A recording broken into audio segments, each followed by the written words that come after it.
So this is a UN dialogue for women and girls closing the gender gap. The United Nations is marking its 75th anniversary by hosting a global dialogue initiative titled UN75. These dialogues are aimed at gathering diverse perspectives and creative ideas on what is needed to address emerging risks and opportunities to our global society. TU Dublin is hosting a number of dialogues over the coming weeks. The Equality, Diversity and Inclusion Directorate and the AIB Research Centre on Inclusive and Equitable Cultures is together directly involved in hosting two dialogues. The first one, which is this one, Women and Girls Closing the Gender Gap, and tomorrow we will host Inequality, Bridging the Divide. So for the UN75 dialogue today, we will focus on the global gender gap in education and in higher education specifically. And we'll talk about the ways that TU Dublin is working to accelerate progress and achieve gender equality for women and girls within our organisation and for women and girls education throughout the world. So leading our discussion today, we have the following contributors. We have, in the order I have in front of me, we have Fionn Collins from the Students' Union, is the Welfare and Equality Vice President. So Fionn, you might just raise a hand or something like that, or just say hello, even though we can't see you. I'm here, I swear. Great, Fionn, thank you. Rebecca Gorman, President of TU Dublin Students' Union. Welcome, Rebecca. Morning. Hi. We have Alacock McAlpine, who is a lecturer in marketing. Alacock, you're most welcome. Great. We have Sorcha Ní-Nail. Sorcha, you are a student and you're very welcome, Sorcha. And we have Tara Price. Hi. Hello, Tara. Oh, great. Lovely to see you, Tara. Thank you very much indeed. So what we're going to do is we're going to natter about some questions that we have already circulated to the panel. And we'll give each question about 10 minutes or so of a dialogue. And so, you know, people can chip in as they feel it. So the first question, what do you think the international community should prioritise to address the gender gap in higher education? And taking today's context into account, how can it help women and girls recover better from the pandemic that we are all experiencing worldwide? And when I say we, I'm speaking about TU Dublin in particular, as well as general thoughts. So would anybody like to lead off on any thoughts in relation to that? Any reflections on, I mean, one of the things that we're very aware of is that the educational levels of women and girls worldwide is not as high as the educational levels of boys and men. And yet we also know that the higher the educational levels of women, the more it is possible for them to take control of their lives, to enable them and their families have the best opportunities to flourish. So there might be something that that people could reflect on all of that. Hi, Yvonne. This is Alico. I'm actually a lecturer in supply chain management in the School of Marketing at the College of Business. So yeah, there's a couple of things, I suppose. One area that there's a big, I think the gender gap is going to continue to grow in some of the fastest growing job sectors, because women are underrepresented in almost all of the fastest growing job sectors like cloud computing and artificial intelligence. And there's even some arguments that women might be displaced by automation. Kind of men dominate these sectors at university and in industry, and many, of course, women are more women work part-time. And I was thinking that maybe TU Dublin could help gender biases and subject choices, like maybe through some outreach or mentoring programs with schools. Because I think, you know, at the start of second level, there's the same uptake between males and females in the STEM subjects, but that falls off later on. So maybe, you know, we could do something with schools like competitions, awards, scholarships for females in STEM, that kind of thing.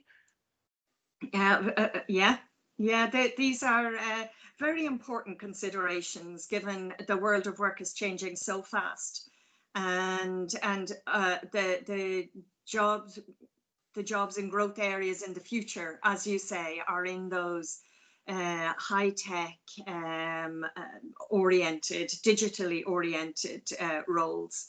And the gender gap is certainly something that is already emerging as a serious issue. And of course, in terms of, for example, how AI is developed and how it is structured and how it is applied, if it is designed in a way that designs bias into it, it will remain biased, and that's a big concern also. I see some nods from our roundtable contributors. Would anyone else like to come in? Yeah, I think I was just thinking about your question, Yvonne, and I think coming out of COVID-19, I think it's really shown that gender equality is still very new subject, and you know, it's only becoming in the last like 100 years or so that women have actually, you know, we're approaching equality, even though we're half of the population of the globe, and it's still such a new and fresh conversation that the world has so long to go before we're actually equal. And I think COVID-19 particularly has highlighted how women are still shown as the caregivers in society, and it's such a stereotype, but it still exists really heavily in the country, and how women have had to give up their jobs, and that's really evident in the USA, to care for their children and, you know, sick relatives and things like that. So it's just this double burden that's existed for women for centuries. And I think for terms of TU Dublin, like I do wonder what could possibly change with that. I think it's more in the home, or, you know, the obligations that women face at work, that, you know, they're just more supported, that they can, you know, they can be mothers, but also they don't have to be mothers, and that there's just more choices and options and freedom in the workplace. Thank you, Rebecca. Now I see Fionn, I see Tara, and I see Soraka. So maybe if I could go to Fionn, can I leave you please for a few minutes? Because I think Tara and Soraka's hands were up first. Tara, will we go to you now? Hello. Regarding STEM, I think there are a lot more females in the industry now than maybe a few years ago, especially with, you know, a lot of young girls are aiming towards STEM subjects in college.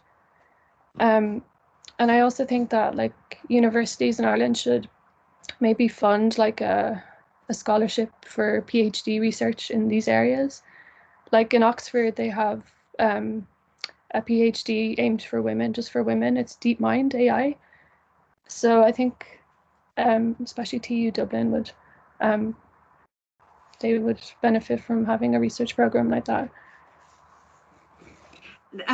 That's a really interesting thought, Tara, because that is about introducing an element of positive action in order to redress historic imbalance.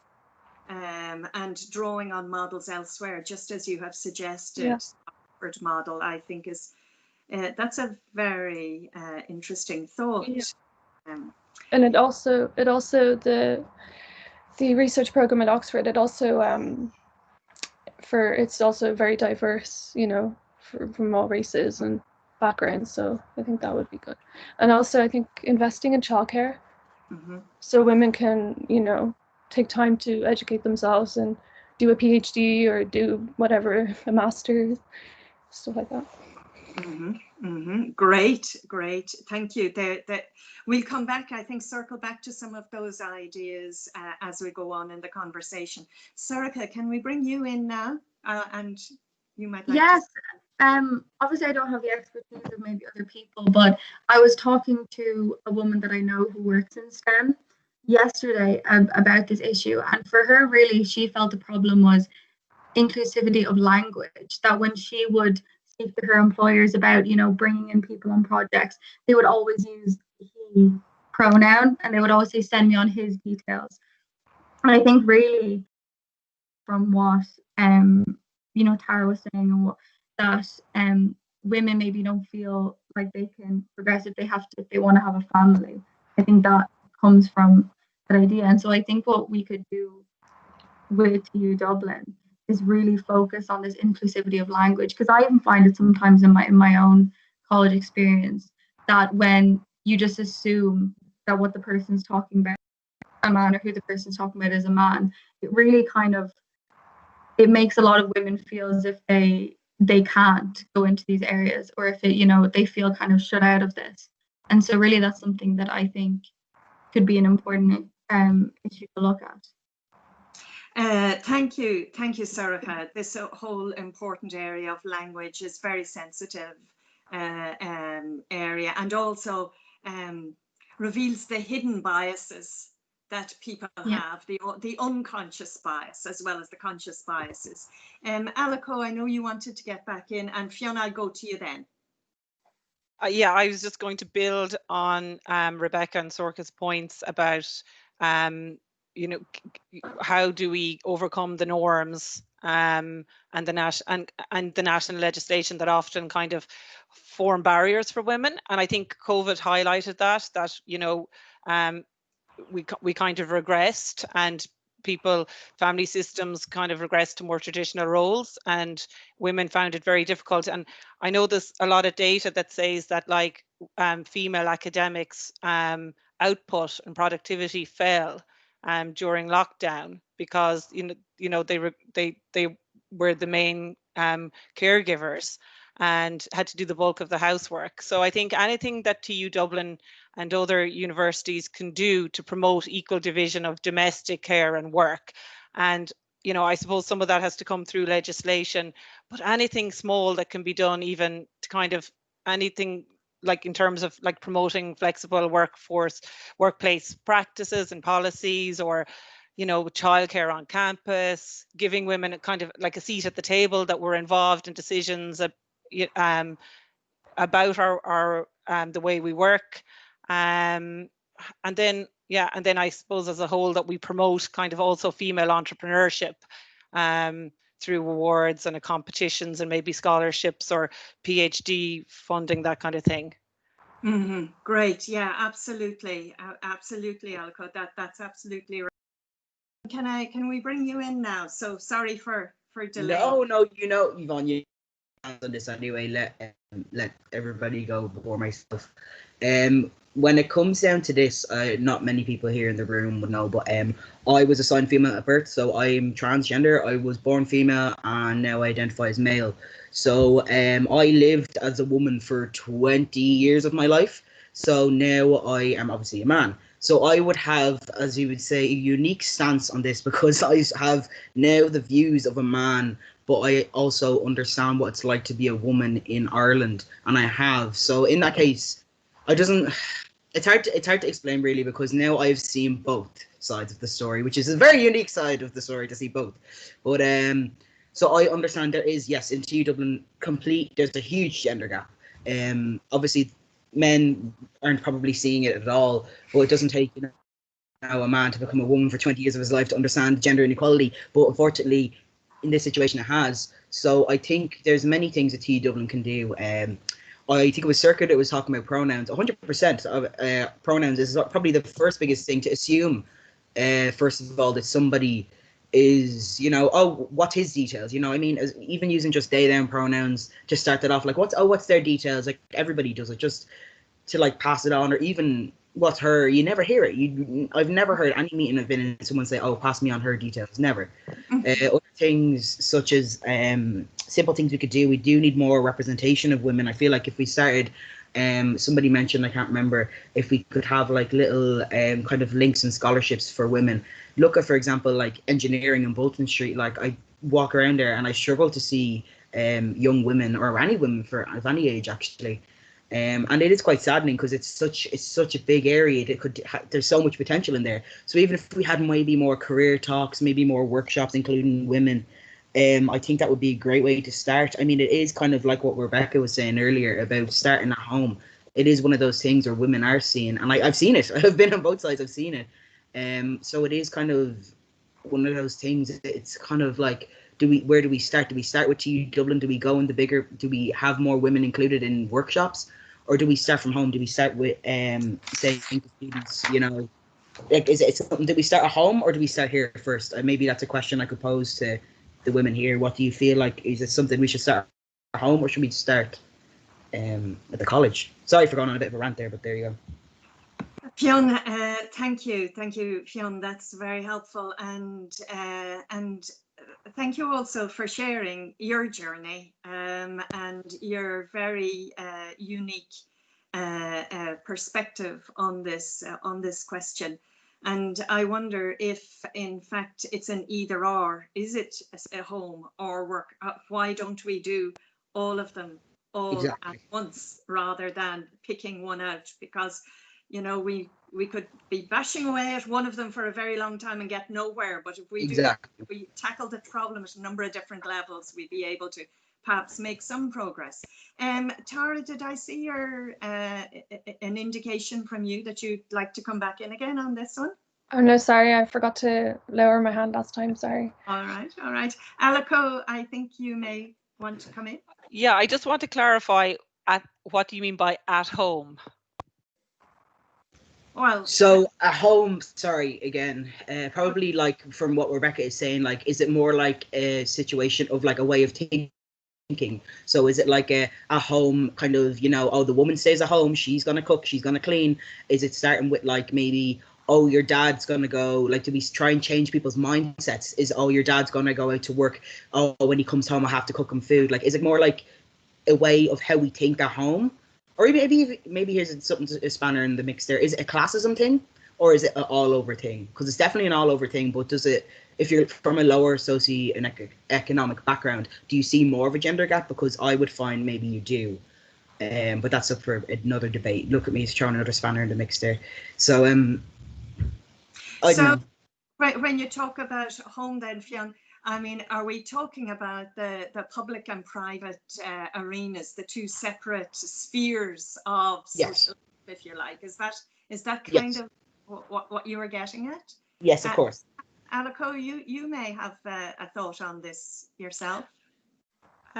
Well, yeah, I mean, I think COVID has really highlighted, you know, this gender gap, and, you know, there's lots of, you know, female productivity went down, and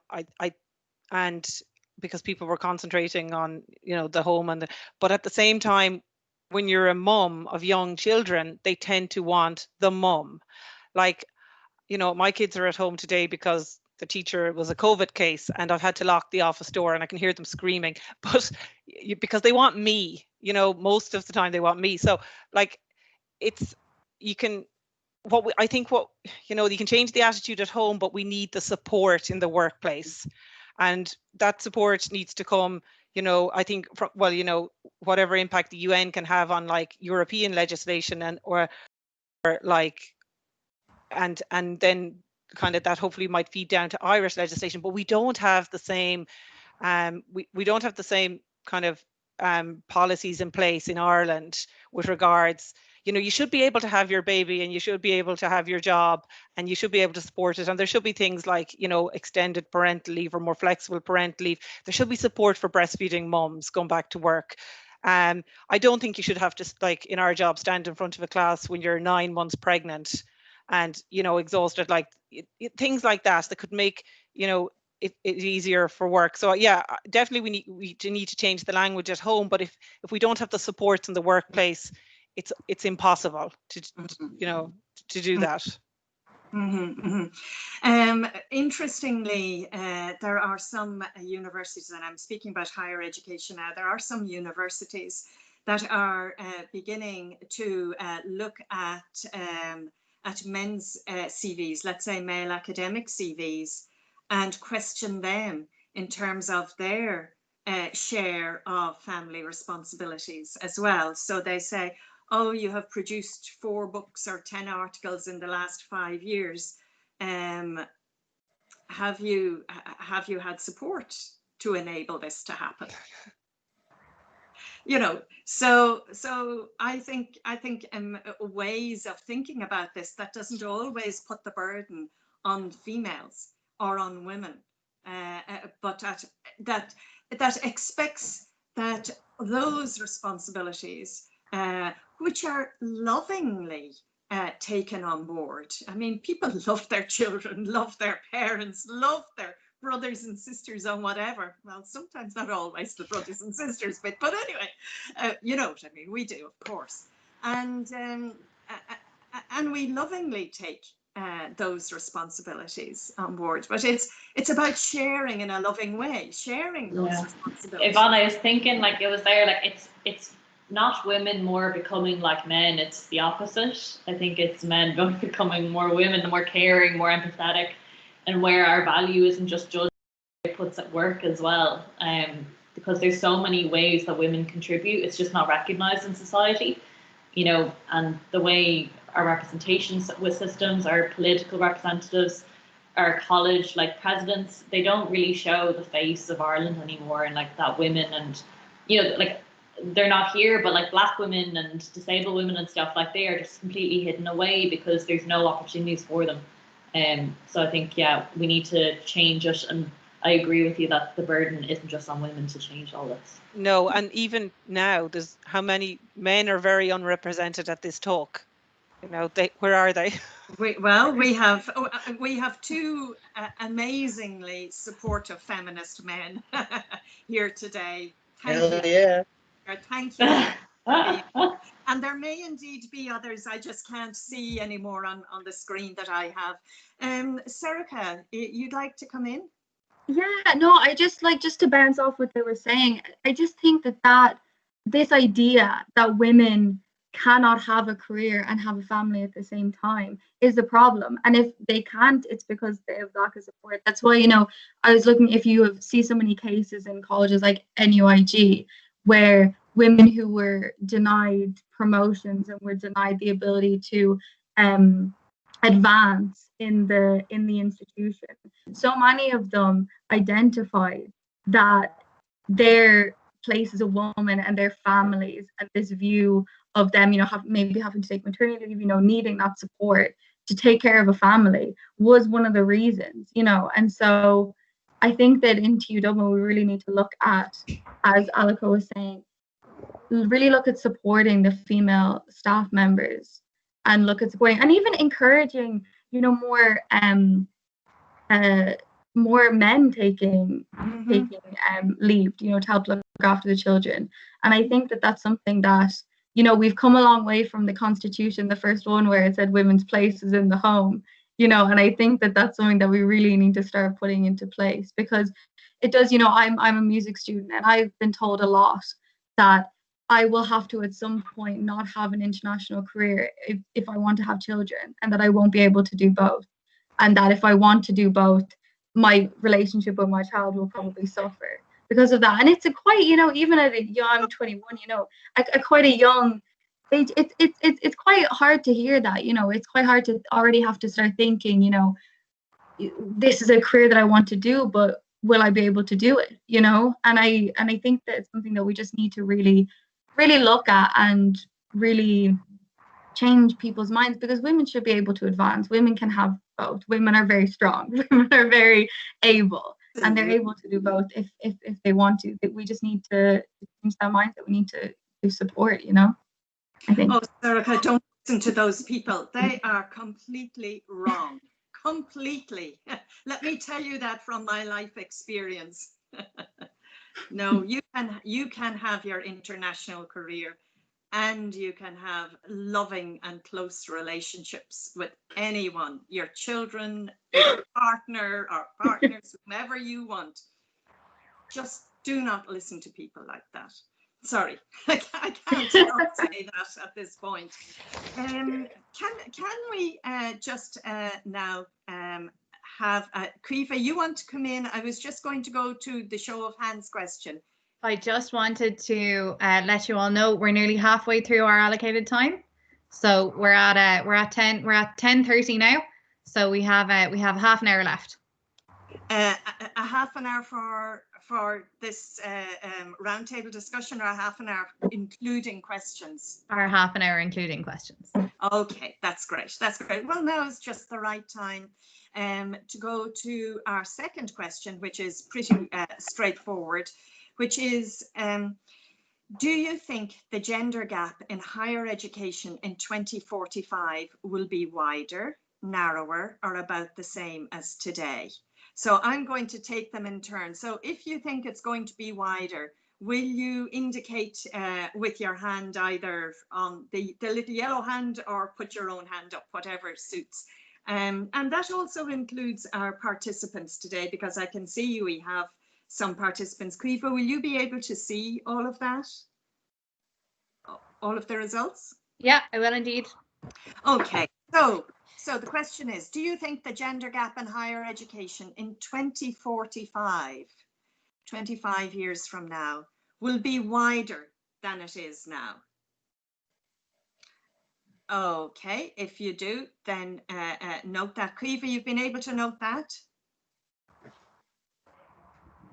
There's only one. Yeah, that's fine. Will it be narrower than it is now in 2045? So if you think it will be narrower, just indicate. So I think we may have a number, 7 or 8. I can't see all the numbers. But Caoimhe, you have that. Or about the same as today. So 6 people. So there's 7 people saying about the same as today. So that's really interesting. The sense is some optimism for the future, that it will be either narrower or about the same as today. I would hope that in 25 years' time that we would have that gap would be narrowed. But there's a huge amount of work to be done in order for it to narrow. A huge amount of work. And again, that's obviously something that the UN is going to work on a global level, but we can work on in TU Dublin at our own level as well. So let's move on to the third question then. And the third question is kind of like our final question. And these questions are really only to prompt conversation. They're not necessarily the definitive answer to any of these themes. So the third question is, what do you most want to see in relation to the eradication of the gender gap in higher education in 2045, when the UN will turn 100? So the UN will be 100 in 2045. In 2045, we will all be at different stages of our lives and our careers at this point. So what do you want to see in terms of the elimination of the gender gap? What would you prioritize? Anyone got any thoughts? Or if you wish, we could say, what do you think are the main obstacles to achieving gender equality in higher education across the world? I think, Yvonne, from my end, I think the vision is, for me, is that half of the universities or higher education institutes are led by women. I think that would be ideal for me. Like, I think it's just a good result to have people at the top, that it shows that it's possible.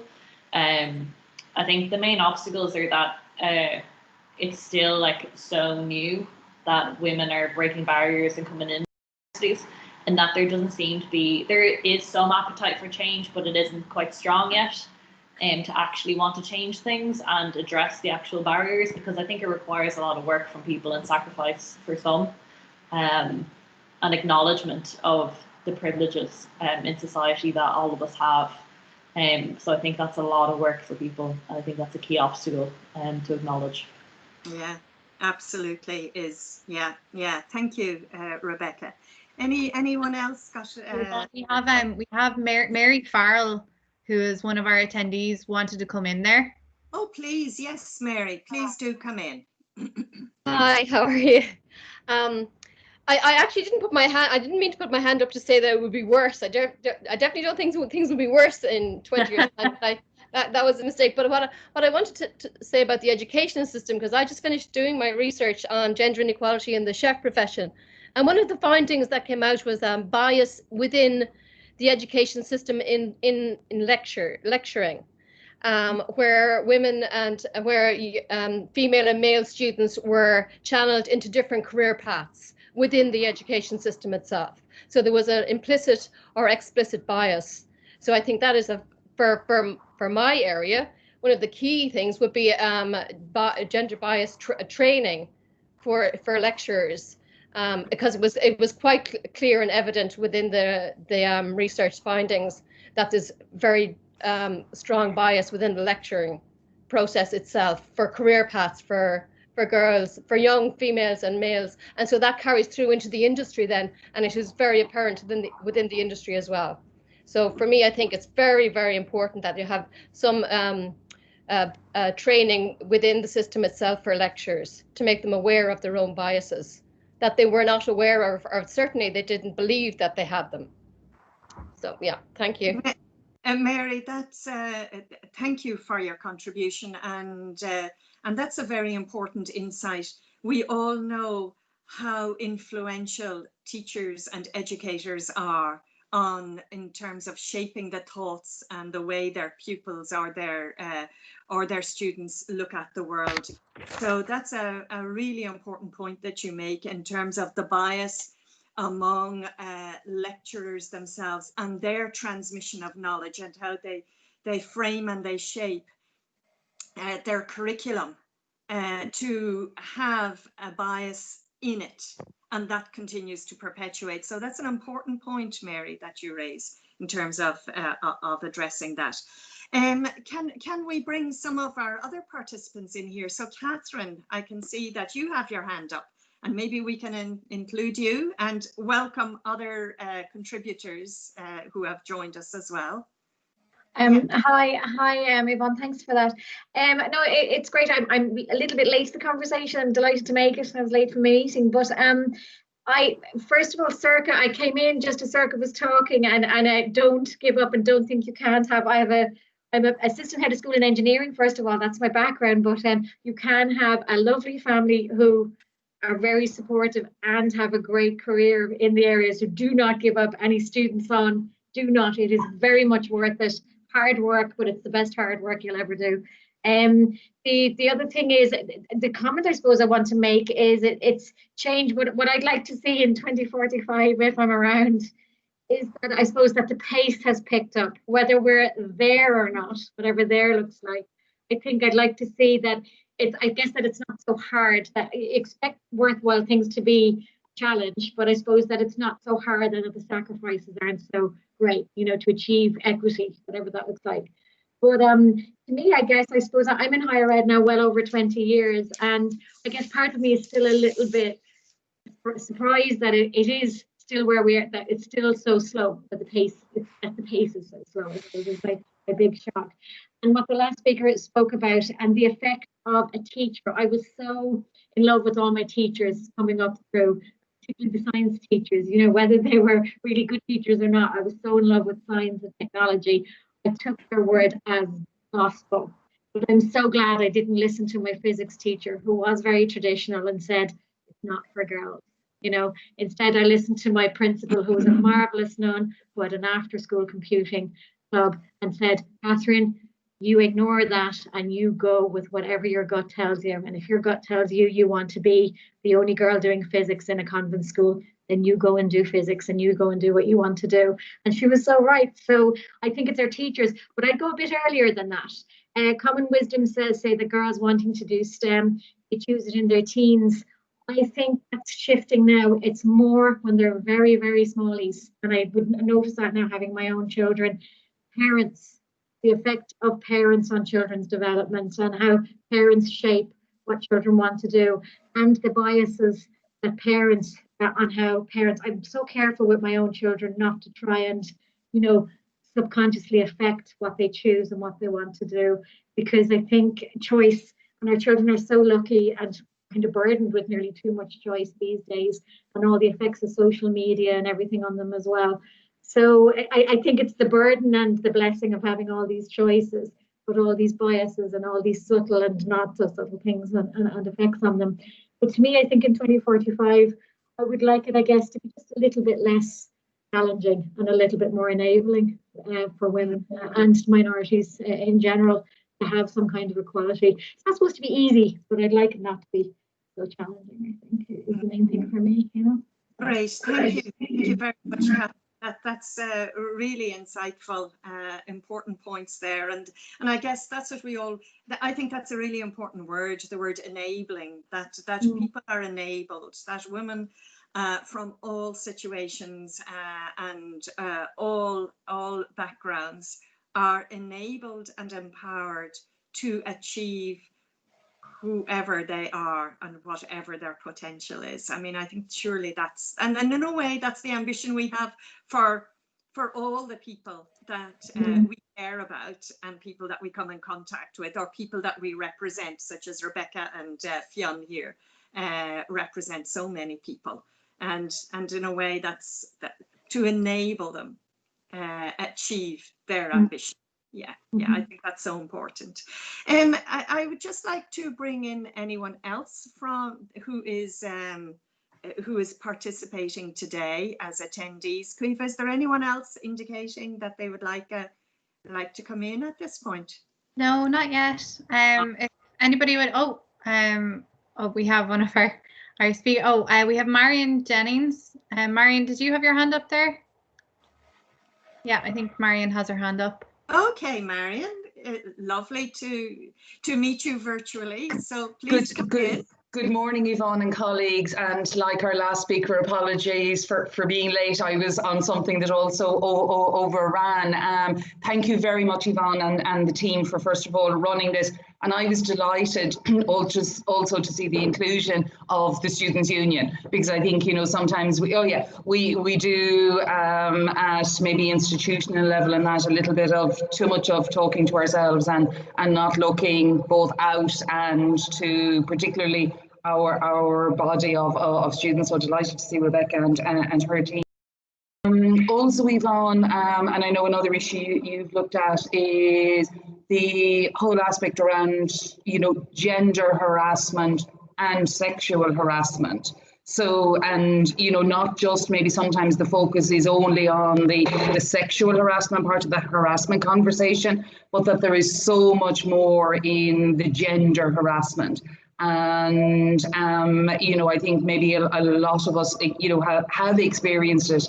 I know when I was younger and maybe in a slightly less, you know, strong power position as I would see myself in now in work, that, you know, having endured, but I think there is such an incumbence on those of us who are in a position, and I don't mean power in the strongest sense, but, you know, I'm of an age, I'm permanent in my job, you know, good luck to the person who starts me, but I think I owe a duty, and I'm very conscious of it, to all of the other women who are either, you know, of my age or older, but maybe in insecure employment, but to all of those coming behind, both student and colleagues. And I have such an allergy to any of the concept of putting the ladder up behind us or any of that. But I think the whole gender well-being would be a very, very, very important conversation or stream to have in these conversations. So thanks very much, everybody. And I said again, well done, and thanks for the opportunity for this morning. And lovely, Marion. Great to see you again. And I think the other thing I've directed, because I happen to be doing equality and diversity with employee relations students at the moment, and I had directed them to the video of your work at the weekend with the Citizens Assembly. And I suppose the other thing, you know, I've said to the students, whether it is politics or whether it is school or whether it's employment, the issues are this, you know, the same. It's no need for reinventing the wheel, but it's, you know, the other side of that, it's tragic that it's every sphere that we're having to look at that issue. So anyhow, best wishes to all of the women that are in women and men that may be in this conversation this morning. Thank you, Marion. Thank you. Aliko, I think you have your hand up. You'd like to come back in on some of those issues? I do. I was going to raise something a little bit different on Sustainable Development Goal 4, because I think it was mentioned in the brief for today, you know, access to education. And you know, while I do believe that the gender gap in higher education and the gender gap in education will close by 2045, I am worried that the closing of that gap will be slowed down by the pandemic. And you know, I suppose prior to the pandemic, I would have said the gap would have been narrower by 2045. I think that women are hit hardest by the social and the economic impact of COVID, and that, you know, there's going to be 200 million jobs lost, and the World Bank has predicted that 50 million people will be thrown into poverty, and that kind of eradicates 20 years of poverty eradication. Yeah. So I think when we look at those on the brink of extreme poverty and that will not have access to education, like maybe there's something we can, you know, at TU Dublin that we can focus on in terms of helping those in that bracket access education, and, you know, and particularly females, and what kind of programs or outreach programs we could have that might help. And I was thinking also, because of, you know, we're all teaching now remotely, and we've made huge, you know, developments in teaching and learning remotely, that's possibly like a way of reaching those that mightn't have access to education. Very good points, Aliko. Very practical points that I think that we could usefully together pick up on, and supported by our colleagues in the Students' Union, maybe pick up on, in terms of that we have all kinds of partnerships. So we've partnerships with industry, we've partnerships with civil society around our community, around the Grange Gorman area, and we've partnerships right across the board. But we also have an obligation to partner with our colleagues in other parts of the world and other places to support the education of everyone, but especially women and girls. So I think this is something that maybe we can pick up on, and there may be a seed of thought there that we could perhaps develop further with a little bit of further discussion. Yeah, because even with migrant women in Ireland, you know, the main kind of barrier to their taking up of education would be like not having babysitters, because so, you know, I know people who babysit like in Mosney and stuff, so that mums can go to English language classes. Even though the dad is there, he won't babysit because that's not his role. So that kind of thing, that because now we're doing so much teaching online, that maybe we could access and make it easier for these women, these migrant women, to access classes.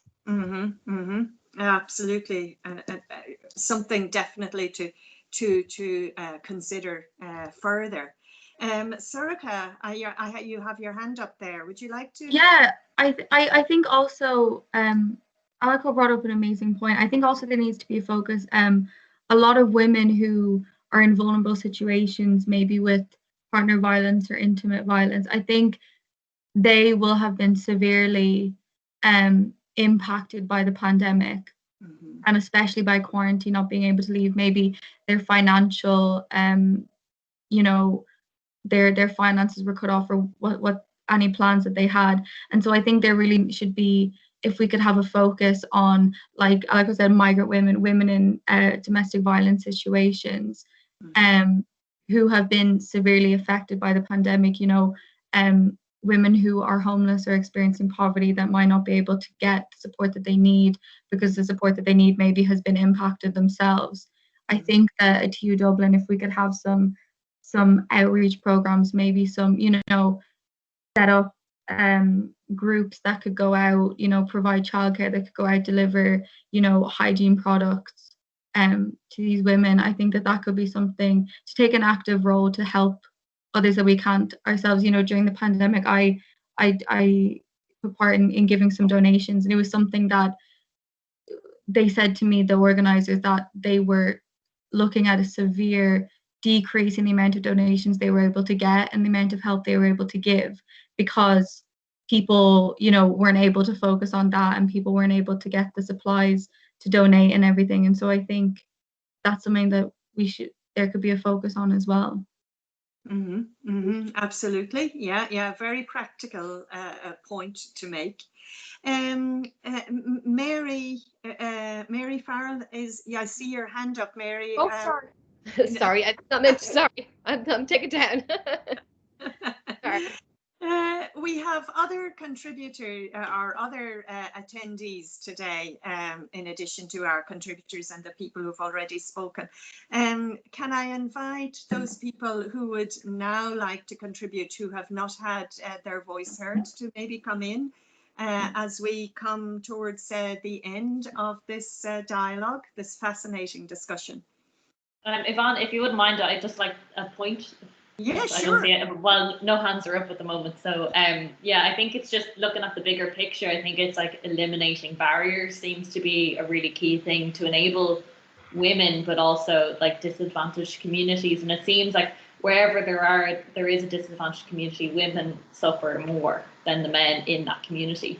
And that COVID has really stripped bare that when the going gets tough, the people at the bottom are the ones that suffer. And it shows that, you know, the way we're living isn't working. So it's a time to look at that now, and COVID is a really difficult time, but it's an opportunity to re-examine how we live and how we work, and how like money is still such a big issue for women too, and that higher education is still inaccessible because in Ireland we're paying the highest fees in the EU. So it's just something that has to be re-examined on a national level to see, you know, education is a really important opportunity, and it's an equalizer. So why are we charging so much for it? You know, if it's a right and not a privilege. Sorry to get on my student union cap, but like it shows that, like, you know, whenever there's a barrier, women suffer. So we need to lift those barriers as a whole. And that's a very important point, Rebecca, in terms of looking to the future and looking to the post-COVID world and what is going to be our new normal, and what are the values that are going to inform our new normal, which is a theme that I have been very passionate about. I think this is an amazing opportunity to have a dialogue that says, what do we value in society? If we value caregiving, let us create a society that enables caregiving to be shared and to be fully accepted as much as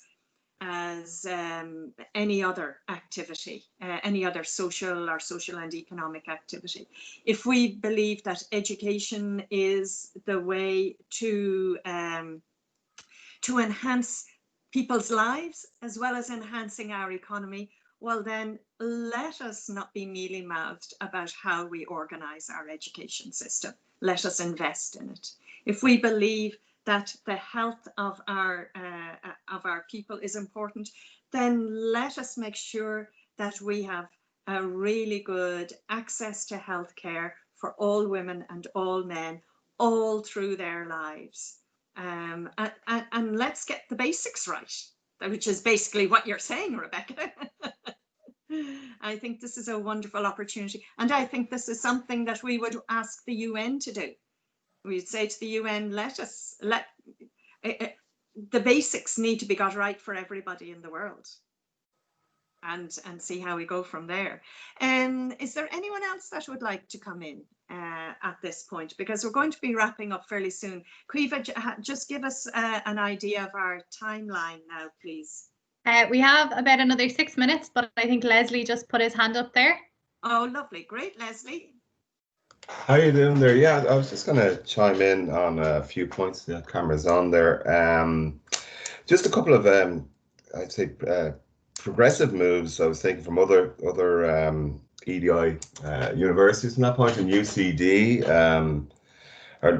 started looking at centralised funding of leave, which takes the pressure off the schools and makes it more easier to facilitate leave and less attritional to leave the school in a certain position. Even that shouldn't be a concern, but it can be in certain respects. And also, I think it was York are also looking at centralised research leave. Sometimes people might not wish to go forward towards management positions, but want to continue to research, but it is stymied in that sense.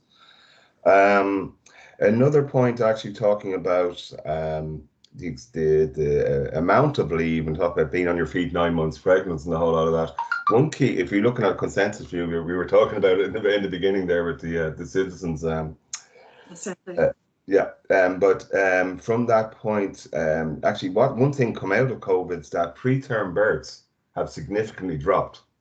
And basically, from what they're saying, it's because people have been at home, the stress at the end, and the significant health benefits of that to society could well assist in leave in this space as well. So it is definitely something to look at. Just one very last point, you're talking about gender-based violence there. I couldn't actually share this. Sorry, Leslie, you're breaking up there. Apologies, yeah. If you wouldn't mind turning off your camera. Yeah, for sure. Hang on 1 sec. 1 sec now. I'll turn off my camera too. Yeah, there we go. No, I was just going to say that I just got an email in there actually this morning at 9 o'clock.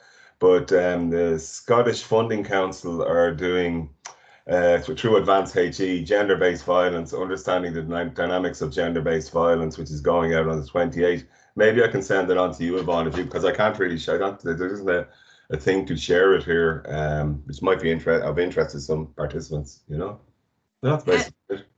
Thank you, Leslie. Thank you for all those thoughts, and as always, providing us with very concrete actions and concrete ideas to enable us to consider further actions.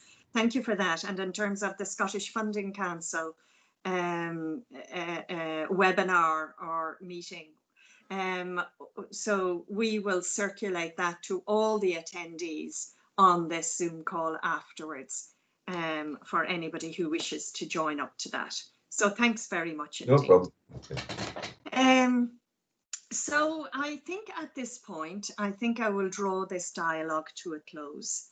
I'd like to thank every one of our contributors, Fionn Collins, Rebecca Gorman, Alico McAlpine, Soraka Ninale and Tara Rice. Thank you very much indeed for kicking off this dialogue and contributing to this really interesting roundtable. Thank you to all our other participants who contributed to develop and reflect on the questions as we went along. Thank you also to Caoimhe, who has been the person who has carried the burden of this work and brought us all to today and successfully to a conclusion. So thank you very much, Caoimhe. And also just mention again that our AIB Research Centre on Inclusive and Equitable Cultures is hosting this particular dialogue and is a space in which these kinds of dialogues can continue, both within the university and with partners outside. So we hope to have more of them. And you're very welcome to join us tomorrow at 2 o'clock for our dialogue on inequality, bridging the divide.